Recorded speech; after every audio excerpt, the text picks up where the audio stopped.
Dobrý den, pane, dám vám 100, pokud uhádnete, co to je za auto, podle tohohle To bude obrázku. Škodovka.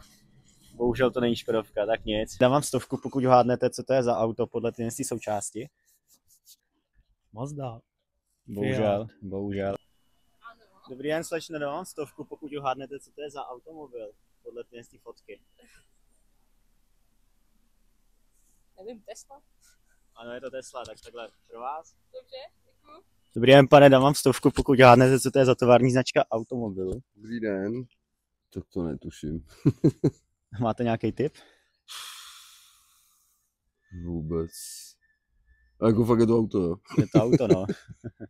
Pojď se podívat. Třeba kolega bude vědět. Jako fakt netuším. Tak zkusíme. Jste něco. Tesla. Jo? Ano, je to tak. Je to Tesla. Je to Tesla. Super. Super. A co vy lidi, uhádli byste, co to je za značka automobilu? Když tak napište dolů do komentáře.